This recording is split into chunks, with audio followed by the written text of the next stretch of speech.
Hello dear students, अगर आप class 12th में हैं या फिर आईआईटी या नीट का प्रिपरेशन कर रहे हैं तो ये सेशन आपके लिए काफ़ी इंपॉर्टेंट है, क्योंकि यहाँ पे हम लोग क्लास 12th का जो एनसीईआरटी फिज़िक्स है उसको एक्सप्लेन कर रहे हैं और पेज नंबर 20 को हम लोग यहाँ तक एक्सप्लेन कर चुके थे। तो आज के इस सेशन में इसको हम लोग आगे बढ़ाएंगे और टॉपिक स्टार्ट करेंगे physical significance of electric field. तो चलिए फटाक से स्टार्ट करते हैं। यहाँ पे हम लोग लाइन बाय लाइन समझेंगे। You may wonder why the notation of electric field has been introduced here at all। आप लोग ये जानने के लिए इच्छुक होंगे कि यहाँ पर इलेक्ट्रिक फील्ड को क्यों इंट्रोड्यूस किया गया, यहाँ पर इलेक्ट्रिक फील्ड जो है इसके बारे में क्यों बताया गया है इसमें। After all, for some system of charges the measurable quantity is the force on a charge which can be directly determined using Coulomb's law and superposition principle, equation 1.5। आप लोग देख रहे हैं कि यहाँ पर जो मेजरेबल क्वांटिटी है हमारा इलेक्ट्रिक फोर्स तो हम लोग कूलम्ब्स लॉ या फिर सुपरपोजिशन प्रिंसिपल के थ्रू फाइंड कर ही ले रहे थे, जो कि इक्वेशन 1.5 में दिखाया गया है। इक्वेशन 1.5 हम लोग पहले देखे थे लास्ट लेक्चर में। तो लास्ट लेक्चर अगर आप नहीं देखे हैं तो उसका लिंक इसका डिस्क्रिप्शन में है, आप देख सकते हैं। फिर है why then introduce this intermediate quantity called the electric field. ये फिर हमको इलेक्ट्रिक फील्ड पढ़ने की ज़रूरत क्यों पड़ी। ये जो हमारा इलेक्ट्रिक फील्ड है जो टोटली डिफरेंट है इलेक्ट्रिक फोर्स से, इसको हम लोग फिर क्यों पढ़ रहे हैं। For electrostatics the concept of electric field is convenient but not really necessary. Electrostatic के हिसाब से देखा जाए तो इलेक्ट्रिक फील्ड के बारे में पढ़ना हमारे लिए अच्छा रहेगा, कन्वीनियंट है, मतलब सुविधाजनक है, अच्छा है, लेकिन बहुत ज़्यादा ज़रूरी नहीं है। Electric field is an elegant way of characterizing the electrical environment of a system of charges। Electric field जो है वो एक अच्छा तरीका है, एक अच्छा तरीका माना जा सकता है इलेक्ट्रिक फील्ड के। और ये जो हमारा इलेक्ट्रिकल इन्वायरमेंट है, इस इलेक्ट्रिकल इन्वायरमेंट को शो करने के लिए, उसके सिस्टम को बताने के लिए, उसमें चार्जेस किस तरह से बिहेव कर रहा है उसको बताने के लिए इलेक्ट्रिक फील्ड एक बहुत अच्छा तरीका है। फिर है electric field at a point in the space around a system of charges tells you the force a unit positive test charge would experience if placed at a point without disturbing the system। Electric field हमारा बताता है कि अगर किसी charge को कहीं पे हमारा कोई चार्ज रखा हुआ है तो उसके कारण किसी एक यूनिट टेस्ट चार्ज पे कितना इलेक्ट्रिक फोर्स अप्लाई हो रहा है, और या फिर कहीं पे बहुत सारे चार्जों का सिस्टम है तो उसमें किसी एक टेस्ट चार्ज पे, किसी एक चार्ज पे बाकी सारे चार्जों के कारण कितना इलेक्ट्रिक फील्ड अप्लाई हो रहा है, ये चीज़ हमको बताता है इलेक्ट्रिक फील्ड।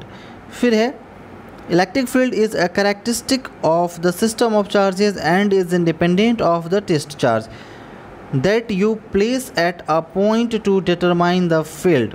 इलेक्ट्रिक फील्ड जो है कैरेक्टरिस्टिक को बताता है एक सिस्टम ऑफ चार्ज जो मतलब टोटली इंडिपेंडेंट है टेस्ट चार्ज से, जो कहीं भी रखा हुआ है इलेक्ट्रिक फील्ड डिटरमाइन करने के लिए। हम लोग इलेक्ट्रिक फील्ड के बारे में क्या जानते हैं, मान लीजिए कि यहाँ पर कोई बड़ा सा मेन चार्ज हमारा रखा हुआ है, यहाँ पे कोई टेस्ट चार्ज है, तो ये टेस्ट चार्ज जो इलेक्ट्रिक फील्ड अप्लाई कर रहा है उसको हम लोग निग्लिजिबल मानते हैं। मेन इलेक्ट्रिक फील्ड इस चार्ज के कारण होता है, जिसके कारण हम लोग पता करते हैं कि ये छोटा सा जो टेस्ट चार्ज है इस पर कितना इलेक्ट्रिक फील्ड अप्लाई हो रहा है या कितना इलेक्ट्रिक फोर्स अप्लाई हो रहा है।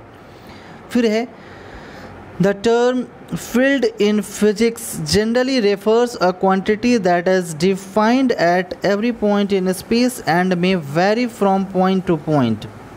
अब ये जो फिज़िक्स में ये जो फील्ड टर्म लिखा गया है ये किसी क्वांटिटी को डिफाइन कर सकता है और स्पेस में, जो कि अलग अलग सिचुएशन में वैरी कर सकता है उसके डेफिनेशन के according. Electric field is a vector field since force is a vector quantity. Electric field हमारा एक वेक्टर क्वांटिटी है क्योंकि फोर्स हमारा एक वेक्टर क्वांटिटी है। लास्ट क्लास में हम लोग देखे थे कि इलेक्ट्रिक फील्ड का फॉर्मूला क्या होता है, E=F/Q, जहाँ पर Q हमारा छोटा सा टेस्ट चार्ज है। तो इस इलेक्ट्रिक फील्ड में हमारा फोर्स लगा है, चूँकि फोर्स हमारा वेक्टर क्वांटिटी है इसीलिए हमारा इलेक्ट्रिक फील्ड भी हमारा वेक्टर क्वांटिटी हो जाएगा। फिर है the true physical significance of concept of electric field however emerges only when we go beyond electrostatics and deal with time dependent electromagnetic phenomena। इसका जो ट्रू सिग्निफिकेंस है ट्रू इसका जो महत्व है वो हमको कैसे पता चलेगा, जब इलेक्ट्रिक फील्ड के कॉन्सेप्ट को हम लोग समझेंगे इलेक्ट्रोस्टैटिक का जो बियॉन्ड इलेक्ट्रोस्टैटिक का जो लिमिट है उस लिमिट को क्रॉस करके टाइम किस तरह से इलेक्ट्रोमैग्नेटिक फिनोमेना के साथ डिपेंड करता है उसको समझने में ये इलेक्ट्रिक फील्ड ज़्यादा हेल्पफुल होगा। Suppose we consider the force between two distant charges Q1 and Q2 in accelerated motion. मान लीजिए कि हम लोग कंसिडर कर रहे हैं एक डिस्टेंस को जो Q1 और Q2 दोनों के बीच में है और वो एक्सेलरेटेड मोशन में हो। Now the greatest speed at which signal or information can go from one point to another is c। अब एक पॉइंट से दूसरे पॉइंट तक जो मैक्सिमम स्पीड से जो सिग्नल या इन्फॉर्मेशन जा सकता है उसका स्पीड कितना होगा, जो लाइट का स्पीड है c उतना ही होगा। Thus the effect of any motion on Q1 और Q2 cannot, फिर आगे नेक्स्ट पेज को देखते हैं,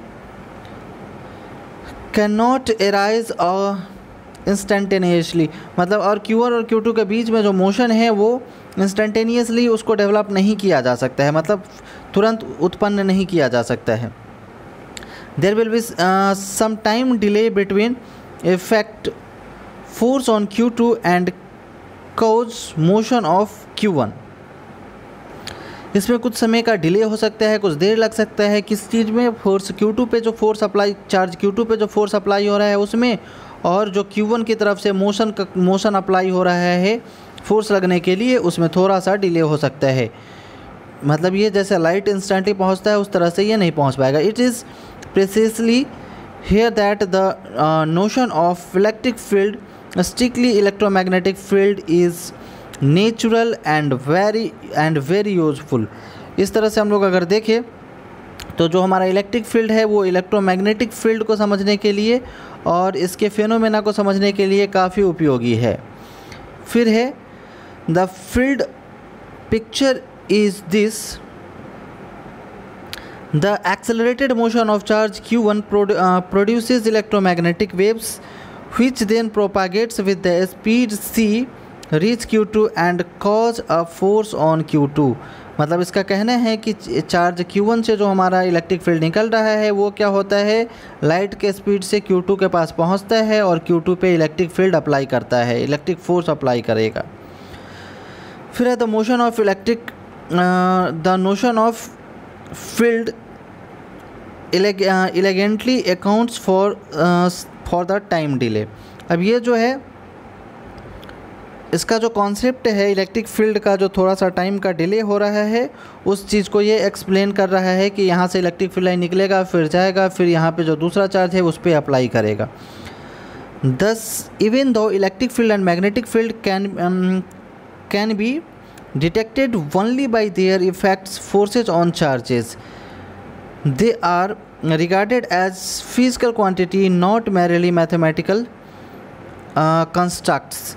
ये जो है हमारा यहाँ से हमारा इलेक्ट्रिक फील्ड निकलना चालू होता है एक चार्ज से और दूसरे चार्ज के पास जो पहुँचता है ये हमारा टोटली डिपेंड बताता है कि उसका जो रास्ता है, उसका जो इफ़ेक्ट है उस पाथ में वो किस तरह से एक फ़िज़िकल क्वांटिटी की तरह है, उससे और डिफरेंट कुछ भी नहीं। जैसे मान लिया जाए कि यहाँ से किसी चीज़ को फेंका जाता तो कुछ वेलोसिटी से जाता और यहाँ पे पहुँच जाता, तो इसी तरह का सिचुएशन यहाँ भी कुछ हो रहा है। फिर है they evolve according to laws of their own, ये अपनी इसका जो लॉ है उसके अकॉर्डिंग बिहेव करता है। They can also transport energy, ये क्या करता है, एनर्जी को भी ट्रांसपोर्ट करता है।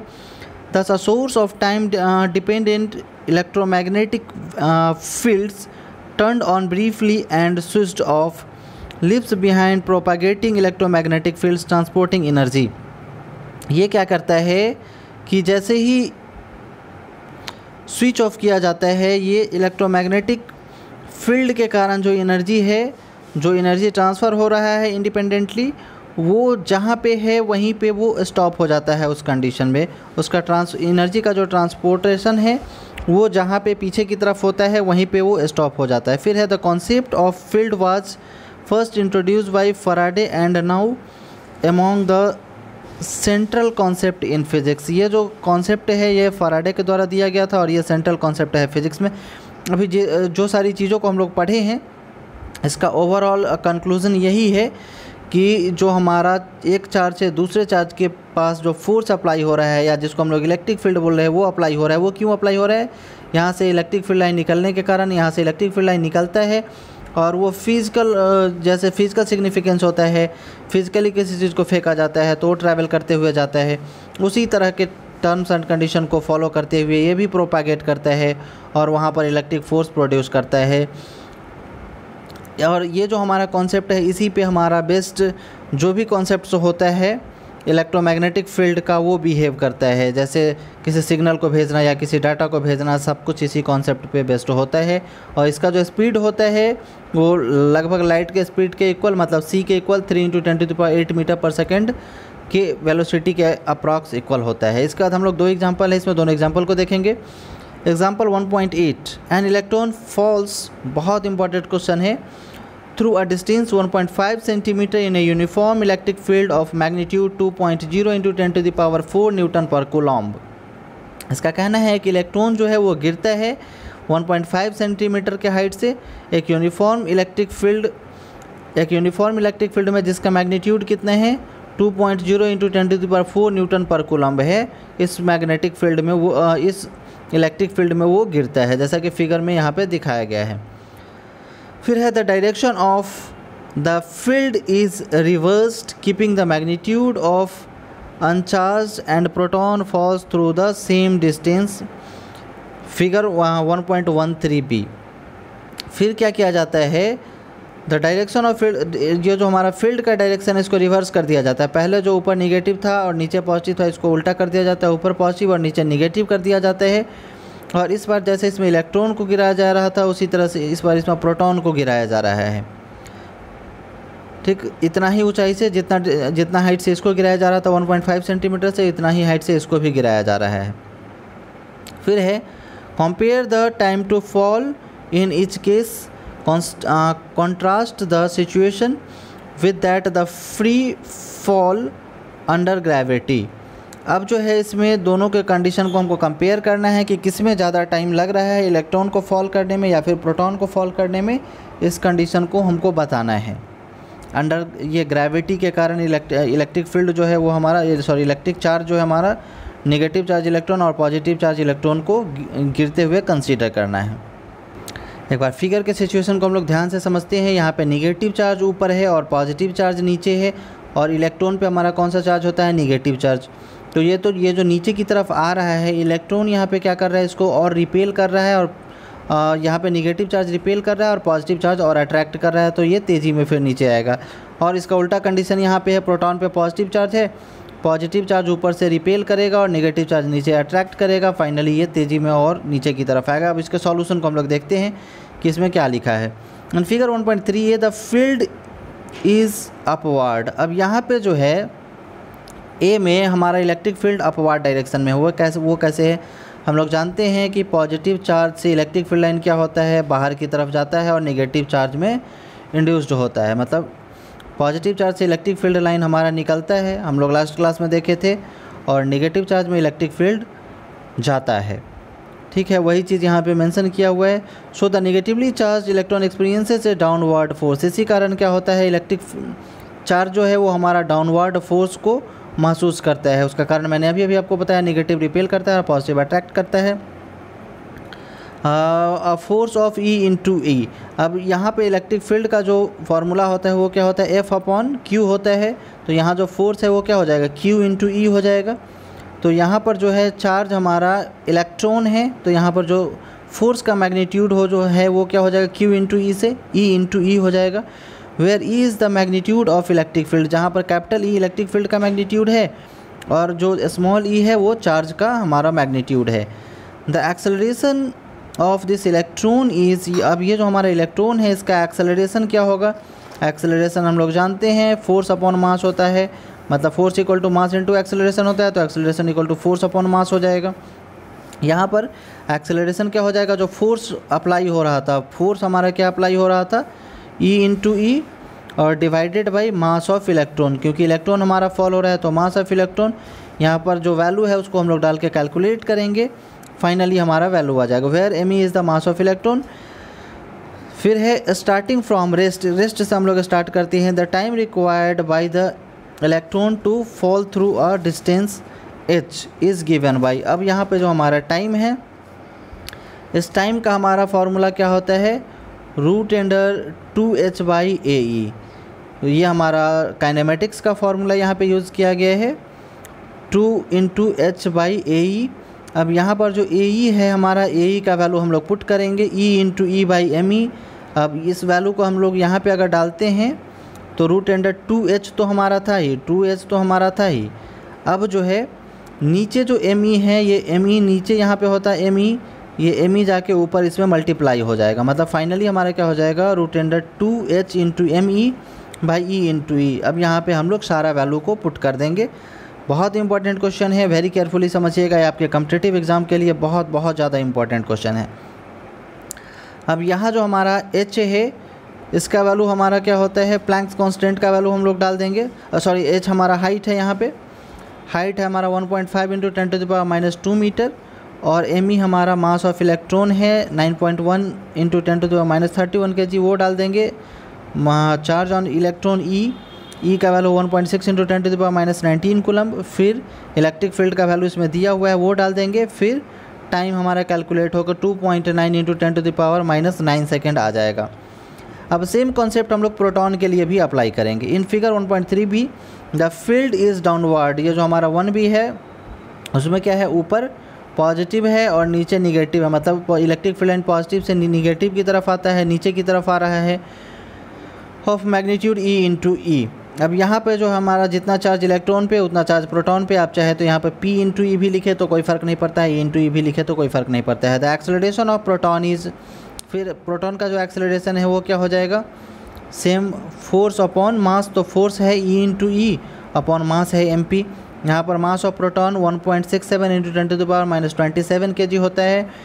मेन इसमें जो आपको टाइम निकालने का जो कॉन्सेप्ट है वो आपको ध्यान में रखना है कि क्या होता है, 2 × h/AE, जहाँ पर h हमारा हाइट है और AE हमारा एक्सेलरेशन है। ठीक है, फिर हम लोग नेक्स्ट पेज में चलते हैं।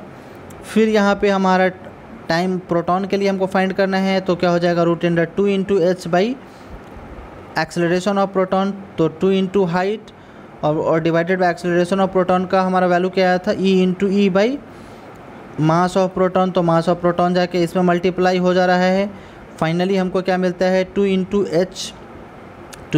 mp/E × E is equal to 1.3 × 10⁻7 second.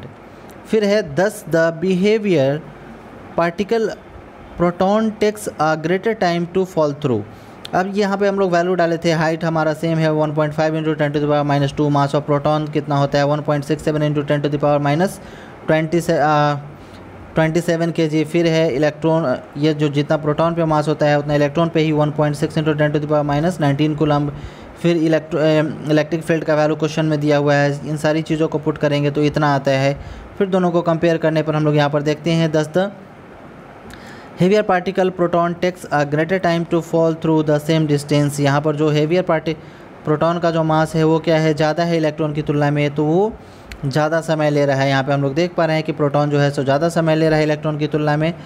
This is in basic contrast of situation of free fall under gravity where the time to fall is independent of mass of the body. यहाँ पे हम लोग क्या देख रहे हैं कि जो बॉडी जो हमारा ऑब्जेक्ट फॉल कर रहा है वो किस चीज़ पर डिपेंड नहीं कर रहा है, इसके मास पर डिपेंड नहीं कर रहा है। Note that this is the example we have ignored the acceleration due to gravity in calculating the time of fall. अब इसमें ये जो हमारा टाइम ऑफ फॉल है इसमें हम लोग एक्सेलरेशन ड्यू टू ग्रेविटी को इग्नोर कर रहे हैं, एक्सेलरेशन ड्यू टू ग्रेविटी को नहीं ले रहे हैं, क्योंकि ये सिचुएशन हमारे किसके कारण हो रहा है, इलेक्ट्रिक फील्ड में हो रहा है, इस वजह से हम लोग उसको कंसिडर नहीं कर रहे हैं।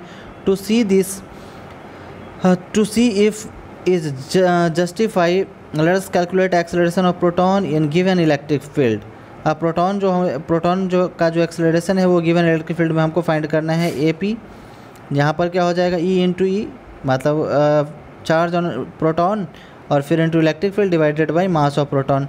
तो charge of proton into electric field divided by mass of proton हम लोग देखें तो इतना एक्सेलरेशन आता है कैलकुलेट करने में। फिर है which is enormous compared to value of G, जो क्या है बहुत ज़्यादा है, ये जो एक्सेलरेशन है वो क्या है बहुत ज़्यादा है इसकी तुलना में। ग्रेविटेशनल जो हमारा एक्सेलरेशन होता है, एक्सेलरेशन ड्यू टू ग्रेविटी, इसकी तुलना में ये एक्सेलरेशन बहुत ज़्यादा है। द एक्सेलरेशन ड्यू टू ठीक है, एक्सेलरेशन ड्यू टू ग्रेविटी की तुलना में बहुत ज़्यादा है। The acceleration of electron is even greater, अब जो एक्सेलरेशन ऑफ इलेक्ट्रॉन है वो भी क्या है इसकी तुलना में बहुत ज़्यादा है, जो पहले हम लोग कैलकुलेट किए हैं। दस the effect of acceleration due to gravity can be ignored in this example, यहाँ पर जो एक्सेलरेशन ड्यू टू ग्रेविटी है 9.8 मीटर पर सेकंड स्क्वायर, इसको इग्नोर किया जा सकता है क्योंकि इसकी तुलना में ये बहुत का डिफरेंस दे रहा है। इसलिए ये बहुत इंपॉर्टेंट क्वेश्चंस में से है, इसको आप लोग अपने कॉपी में खुद से सॉल्व करेंगे। कॉन्सेप्ट्स को आप समझ ही गए हैं कैसे करना है, बस कैलकुलेशन आपको खुद से करना है, वो तो थोड़ा सा करना पड़ेगा क्योंकि एग्जामिनेशन हॉल में आपको खुद से सब कुछ करना है। फिर एग्जाम्पल 1.9 को हम लोग देखते हैं। 2 point charges Q1 and Q2 of magnitude +10 to the power -8 coulomb and -10 to the power -8 coulomb respectively are placed 0.1 meter apart. Calculate the electric field at point A, B and C as shown in figure 1.14. सबसे पहले हम लोग के पास क्या है, दो charge Q1 और Q2 है जिसका magnitude 10 to the power -8 coulomb है और दूसरे का -10 to the power -8 coulomb है। दोनों इक्वल और अपोजिट चार्ज है। आर प्लेस्ड 1 सेंटीमीटर अपार्ट, जो 1 सेंटीमीटर को दूरी पर रखा हुआ है। Calculate the electric field eight point A, B and C। अब पॉइंट A, B और C तीनों पर हमको इलेक्ट्रिक फील्ड का वैल्यू फाइंड करना है। इसके लिए ये जो फिगर है हमारा, ये क्वेश्चन में ही ये फिगर दिया हुआ है, ये सॉल्यूशन का इससे कोई मतलब नहीं है। अब सॉल्यूशन के लिए हम लोग क्या करेंगे कि इस पे तीनों क्वाड्रेंट पे हमारा इलेक्ट्रिक फील्ड कितना अप्लाई हो रहा है इसको हम लोग देखेंगे। यहाँ जो डिस्टेंस है वो 0.1 मीटर है, यहाँ भी 0.1 मीटर, वो हमारा फिगर में ही दिया हुआ है। यहाँ से यहाँ के बीच का जो डिस्टेंस है वो कितना है, 1 मीटर है। इस तरह से ये भी हमारा फिगर में ही दिया हुआ है। अब फिगर में हमारे पास क्या है, 2 पॉइंट पे हमारा प्लस चार्ज है और 1 पॉइंट पे हमारा माइनस चार्ज है। तो हम लोग इस पे निगेटिव चार्ज ले लेते हैं और नीचे दोनों पे हमारा पॉजिटिव चार्ज ले लेते हैं और तीनों डिस्टेंस हमारा कितना है, 0.1 मीटर है। तो ये तो 0.1 अब इसके बीच का अगर हम लोग यहाँ पे परपेंडिकुलर डालें तो इधर 0.05 इधर 0.05 में मतलब 0.1 जो है इसको इधर हाफ कर देगा ये फाइनली। अब इसको हम लोग थोड़ा ध्यान से समझेंगे।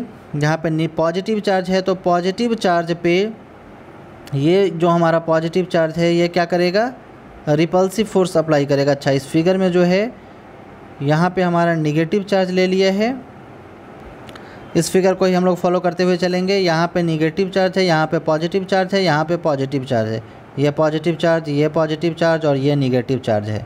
तो इसी फिगर को हम लोग फॉलो करते हैं। अगर आप कोई भी इसको ही निगेटिव लेंगे या फिर इसको ही निगेटिव, किसी को पॉजिटिव ले, उससे कोई फ़र्क नहीं पड़ता है, बस कॉन्सेप्ट आपको अप्लाई करना है।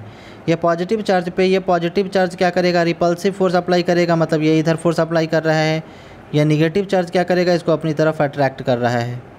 यह निगेटिव चार्ज इसको अपनी तरफ अट्रैक्ट कर रहा है और यह पॉजिटिव चार्ज इसको इधर रिपेल कर रहा है। ठीक है, फिर इस पर अगर हम लोग देखें यहाँ पे इस निगेटिव चार्ज पे, तो इस निगेटिव चार्ज पे ये पॉजिटिव चार्ज अपनी तरफ अट्रैक्टिव फोर्स अप्लाई कर रहा है और ये पॉजिटिव चार्ज अपनी तरफ अट्रैक्टिव फोर्स अप्लाई करेगा। फिर अगर इस पे देखें ऊपर वाले पे C पॉइंट पे, तो यहाँ पे भी हमारा पॉजिटिव चार्ज है, ये पॉजिटिव चार्ज इस पर रिपल्सिव फोर्स अप्लाई करेगा, या नेगेटिव चार्ज इस पर अट्रैक्टिव फोर्स अप्लाई करेगा। ठीक है, चूँकि हमारा चार्ज का वैल्यू तीनों कंडीशन में सेम है तो किधर भी हमारा इलेक्ट्रिक फील्ड आए तो हमारा ये इलेक्ट्रिक फील्ड आए या फिर मतलब कोई भी इलेक्ट्रिक फील्ड का वैल्यू हम लोग ले, तीनों का वैल्यू हमारा सेम ही आएगा।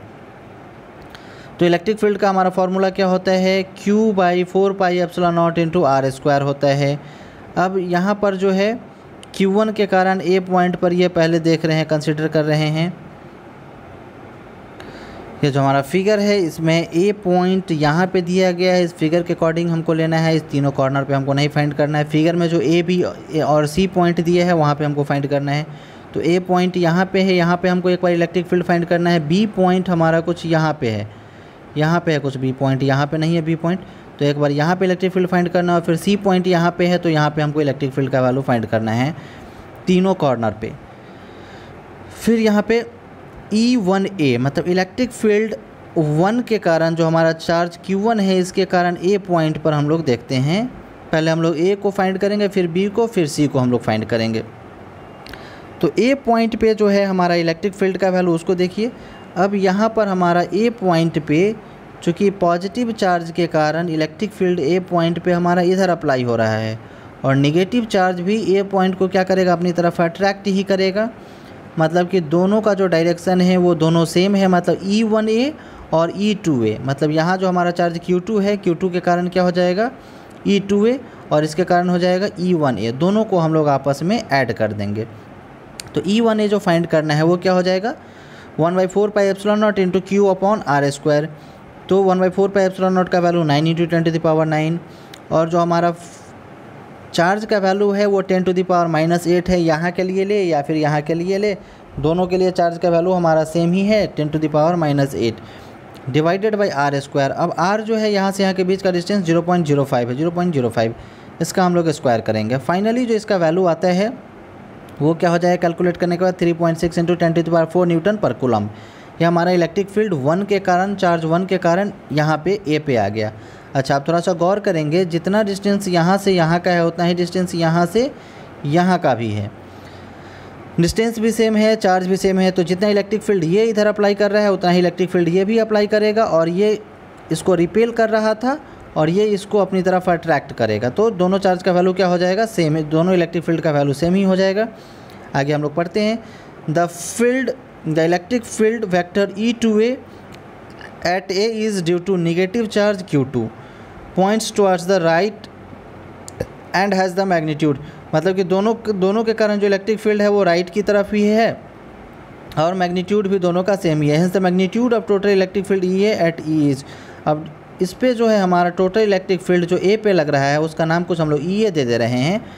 तो टोटल इलेक्ट्रिक फील्ड E पे कितना हो जाएगा, E इक्वल टू हो जाएगा इसके कारण पॉजिटिव के कारण E1A और यहाँ पे जो Q2 के कारण है E2A, दोनों को हम लोग आपस में ऐड करेंगे। ऐड करने के बाद जो वैल्यू आएगा वो क्या हो जाएगा 7.2 × 10⁻⁴ न्यूटन पर coulomb. E is directed towards right. अब E जो है वो राइट की तरफ डायरेक्टेड है, मतलब E जो है हमारा किधर है, इलेक्ट्रिक फील्ड जो ए पे लग रहा है वो राइट की तरफ है।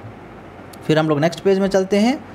फिर यहाँ पे हम लोग E1B देखेंगे। B पॉइंट हमारा जो था, अब उसके बारे में हम लोग थोड़ा सा गौर कर ले। अब B पॉइंट पे जो है हमारा यहाँ पे B पॉइंट पे जो है हमारा इलेक्ट्रिक फील्ड पॉजिटिव चार्ज के कारण इधर लगेगा और नेगेटिव चार्ज के कारण हमारा कुछ इधर लगेगा। इसको हम लोग फटाक से अब देखते हैं सिचुएशन को, इसमें क्या है। The electric field at E1B at B is due to positive charge Q1 points towards the left. अब जो पॉजिटिव चार्ज के कारण है वो पॉजिटिव चार्ज उसको इधर रिपेल कर रहा है एंड हैज़ द मैग्नीट्यूड। अब इस पे जो E1B पे जो मैग्नीट्यूड है वो क्या हो जाएगा Q/4 pi epsilon not into R square. तो 1/4 पाई एप्सिलॉन नॉट का वैल्यू इतना हो गया, ठीक है। उसके बाद चार्ज का वैल्यू इतना ही है और R का वैल्यू भी इतना ही है, कैलकुलेट करेंगे तो इतना ही वैल्यू आएगा।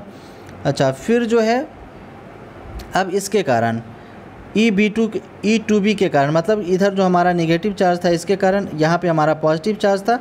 पॉजिटिव चार्ज इसको इधर रिपेल कर रहा है और नेगेटिव चार्ज इसको क्या करेगा, इसको अपनी तरफ अट्रैक्ट करेगा। लेकिन यहाँ से ये जो हमारा पॉइंट B पर जहाँ पर हमको इलेक्ट्रिक फील्ड फाइंड करना है, इससे इसका डिस्टेंस कितना हो जाएगा 0.15, क्योंकि 0.5 यहाँ है, फिर 0.5 यहाँ है, फिर यहाँ से 0.5 यहाँ है, मतलब टोटली 0.15 हो जाएगा। फाइनली हम लोग वैल्यू डालेंगे Q/4 pi epsilon not into R square. तो 1/4 पाई एप्सिलॉन नॉट का वैल्यू इतना है, Q का वैल्यू इतना है और R का वैल्यू है इतना, स्क्वायर करेंगे। फाइनली कैलकुलेट करने के बाद इतना वैल्यू आ जा रहा है। The magnitude of total electric field eight B is. B पर टोटल इलेक्ट्रिक फील्ड का मैग्नीट्यूड कितना हो जाएगा ये हमको कैलकुलेट करना है। तो हम लोग देख रहे थे कि Q1 इससे ज़्यादा नज़दीक है, तो Q1 चूँकि चार्ज का वैल्यू सेम है Q1 और Q2 दोनों पे, और ये ज़्यादा नज़दीक है तो ये ज़्यादा इलेक्ट्रिक फील्ड अप्लाई करेगा। कौन सा E1B, मतलब चार्ज 1 के कारण जो B पर लग रहा है इलेक्ट्रिक फील्ड, B पे जो लग रहा है चार्ज 1 के कारण ये ज़्यादा इलेक्ट्रिक फील्ड अप्लाई करेगा और ये जो है E2B ये कम अप्लाई करेगा। मतलब इसके इलेक्ट्रिक फील्ड में से इसके इलेक्ट्रिक फील्ड को अगर हम लोग घटा दें तो इधर कितना इलेक्ट्रिक फील्ड लग रहा है वो फाइनली हम लोग कैलकुलेट कर लेंगे। तो E1B जो हमारा वैल्यू है उसमें से E2B का वैल्यू घटाने का फाइनली हमारा वैल्यू इतना आता है। मतलब EB पर जो टोटल इलेक्ट्रिक फील्ड का वैल्यू है कितना है 3.2 × 10⁻⁴ न्यूटन पर कूलम, किधर टुवर्ड्स लेफ्ट, मतलब लेफ्ट डायरेक्शन में। फिर है the magnitude of each electric field vector at point C due to charge Q1 and Q2 is. अब पॉइंट C पर, जो पॉइंट C हमारा ऊपर है यहाँ पर, इस पे हमको Q1 के कारण और Q2 के कारण फाइंड करना है। ये हमारा नेगेटिव चार्ज है, पॉजिटिव चार्ज इसको इधर रिपेल करेगा और नेगेटिव चार्ज इसको अपनी तरफ अट्रैक्ट करेगा, ठीक है। और इसके और इसके बीच का डिस्टेंस कितना है 0.1, फिर इसके और इसके बीच का भी डिस्टेंस 0.1 ही है। तो दोनों के कारण इलेक्ट्रिक फील्ड का वैल्यू तो हमारा सेम ही आएगा, बस इसके कारण डायरेक्शन इधर होगा और इसके कारण हमारा डायरेक्शन नीचे की तरफ होगा। इसको हम लोग देखते हैं, यहाँ पे जो मेंशन किया हुआ है the magnitude of each electric field vector at point C due to charge Q1 and Q2 is, दोनों चार्ज का वैल्यू सेम है। 1 पे मतलब 1 के कारण C पॉइंट पर चार्ज, फिर चार्ज Q2 के कारण C पॉइंट पर कितना हो जाएगा 1/4 pi epsilon not into Q1 into Q2 by R square. तो 1/4 पाई एप्सिलॉन नॉट का वैल्यू 9 गुना 10 के पावर 9 और चार्ज का वैल्यू 10 का power -8 divided by R square. Finally calculate करेंगे तो 9 गुना 10 के पावर 3 न्यूटन पर कूलम आता है। एक हमारा इधर डायरेक्टेड है, एक हमारा इस डायरेक्शन में इलेक्ट्रिक फील्ड अप्लाई कर रहा है और दूसरा हमारा इस डायरेक्शन में इलेक्ट्रिक फील्ड अप्लाई कर रहा है। अब इस कंडीशन में इसका अगर हम लोग कंपोनेंट ले, एक y डायरेक्शन में एक x डायरेक्शन में, तो फिर हमको पता चलेगा इसका कंपोनेंट इधर हमारा हो जाएगा क्या E12, यहाँ E1c है हमारा, ये सॉरी E2c है, तो ये हो जाएगा E2c cos थीटा इधर, और इसके कारण जो है इधर हमारा हो जाएगा E1c cos थीटा, और ऊपर नीचे दोनों आपस में कैंसिल हो जाएगा क्योंकि दोनों E1c और E2c का वैल्यू सेम है। ऊपर भी साइन थीटा नीचे भी साइन थीटा लगेगा, तो दोनों हमारा सेम होकर फाइनली कैंसिल हो जाएगा। और एंगल जो यहाँ पे बन रहा है वो 60 डिग्री, क्योंकि यहाँ पर इक्विलैटरल ट्रायंगल लिया हुआ है, क्योंकि तीनों साइड सेम है। और एंगल यहाँ पे 60 डिग्री है, तो यहाँ जो हमारा एंगल फॉर्म हो रहा है ऐसे और ऐसे, तो ये एंगल भी हमारा 60 डिग्री ही होगा। 60 डिग्री मतलब π/3। तो यहाँ पे हमारा जो रिजल्टेंट वेक्टर है वो क्या हो जाएगा E1 cos theta plus E2 cos theta, और cos थीटा का वैल्यू हमारा 60 डिग्री है। फाइनली हमारा दोनों को अगर हम लोग कैलकुलेट करें cos 60 का वैल्यू डाल के, cos 60 का वैल्यू 1/2 कैलकुलेट करने के बाद जो हमारा वैल्यू आता है वो क्या आ जाएगा 9 × 10⁻³ न्यूटन पर कूलम।